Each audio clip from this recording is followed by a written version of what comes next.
Gawin na ninyo. Kinabukasan, nakatanggap si Marco ng isang cease and desist letter. Ngunit hindi lang iyon. Sa ilalim ng isang peking law firm at ang mga email na tahimik namin na trace pabalik sa kanyang IP address. Ugali, ang mga talaan ng sabotahe sa maintenance at kahit na mga audio clip ng kanyang mga pag-aalboroto, samri at panliligalig ay sapat na. Nataranta siya. Alam ko dahil tumawag sa akin si Isabel pagkalipas ng 2 araw. Ang kanyang boses ay nanginginig. Wala na siya. Git ng pangalan. Hindi niya How kayang we're gonna gawin. escape? Lalo na pagkatapos ng pangalawang sulat mula sa aking abogado na nagbabanta ng legal na akanto niya na ang babaeng pinalayas niya dala ang 2 maleta at isang pagod na mukha ay nagmamay-ari na ngayon ng bubong sa ibabaw ng kanyang ulo ng kontrata sa ilalim ng kanyang pangalan at ng mga susi sa loob ng 1 buwan nakahanap ng isang maliit at sumali sa isang community art class para sa akin. Isang abstract ng isang... Mas madalas na kaming nag-uusap ngayon, hindi araw-araw. Ang huling piraso ng puzzle ay dumating sa isang sobre. Isa pang sulat. Ngunit sa pagkakataong ito, galing kay Attorney De Leon. Binabati kita, Teresita. Ang mga natitirang nangungupahan ay lumagda na sa mga ay naresolba na pabor sa iyo. Malaya ka nang magbenta, magpanatili, o mag-restructure ayon sa iyong kagustuhan. Maingat kong tiniklop ang sulat, idinikit sa aking dibdib. Hindi lang ito tungkol sa pera o muling kumatok si Isabel sa aking pinto. Sa pagkakataong ito, may dala siyang isang bagay sa kanyang mga kamay na nagpalambot sa aking mga tuhod nang makita ko ito. Isang libro. Kupas na katad, sira ang sulok, ang gulugod ay halos hindi na kumain. Nakita ko po ito sa aking aparador, table, na para bang ito ay sagrado. At para sa akin, hindi ko po sinasadyang manghimaso, nagmamadali niya sinabi. Pero nakilala ko ang sulat kamay niya. Ako, naghahanap lang po ako ng isang bagay na may katuturan. Isang katahimikan ang namagitan sa amin, na parang isang kurtina, mabigat, at hindi pa rin naaalis. Hindi ko po alam ang tungkol kay Horacio Silang, pagiling niyang sabi. O ang pera, o ang trust, o anuman sa mga ito. Tumango ako ng isang beses dahan-dahan. Hindi ko rin alam, hanggang sa wala na akong ibang natakbuhan. Nabasag ang kanyang boses. Ang pwedeng umiyak na hindi ako katutukan para puminahal. Ipinaglaban niya ako ng tahimik, nang hindi niya maipakita. Umupo si Isabel sa kanyang kandungan. Hindi ko alam kung paano ako naging isang anak na kayang gawin ang ginawa ko. Paulit-ulit kong tinatanong sabi ko, ito ay maliliit na pagpili, pagpapabaya sa mga bagay-bagay, pagpili ng kapayapaan kaysa sa katotohanan. Paniniwala na ang pag-ibig ay nangangahulugang katapatan, kahit na masakit. Tumayo siya at lumakad papalapit sa akin. Iniwan ko na po siya. Ang mga salitang iyon ay tumama sa hangin na parang isang bomba. Sinubukan niyang halungkatin ulit ang mga gamit ko. Ang laptop ko, ang bag ko. Sinabi ko sa kanya, hindi, yun lang. Sabi niya, babalik siya. Pinalitan ko ang mga kandado kinabukasan. Lumilin ako sa kanya, natigilan. Hindi ko alam kung sino ako nang wala siya.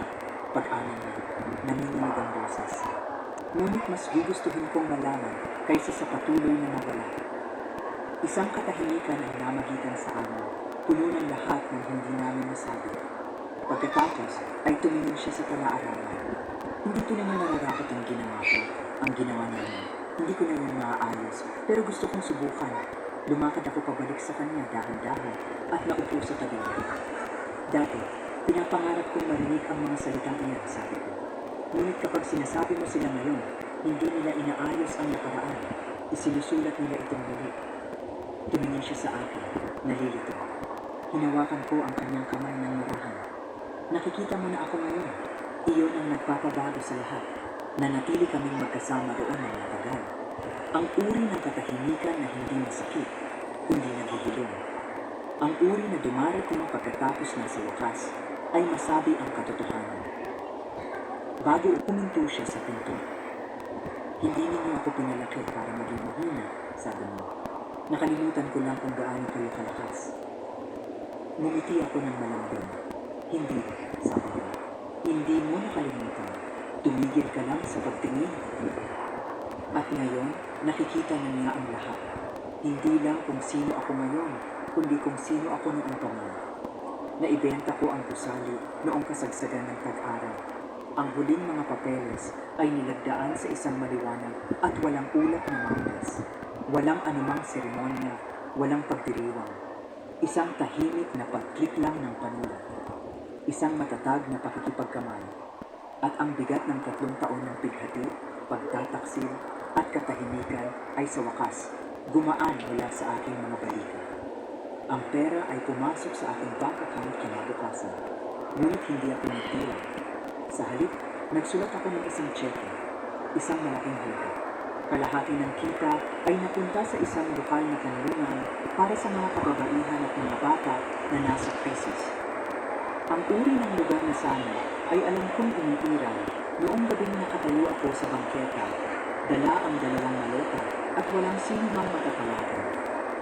Hiniling ko sa kanila na magtayo ng isang bahagi na ipapangalan sa aking ina.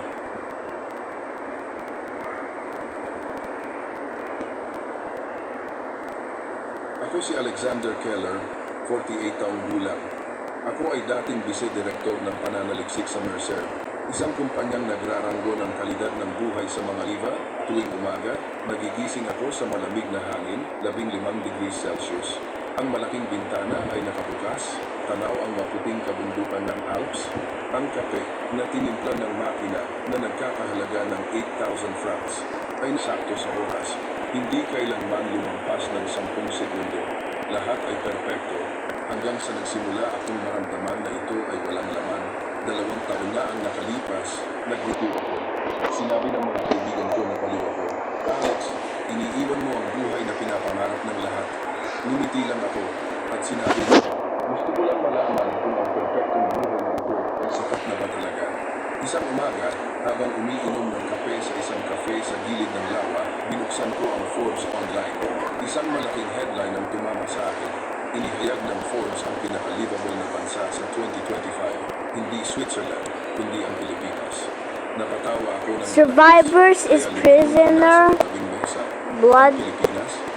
The survivors is prisoner bleeding and CSGO Melon who killed the PPG bot.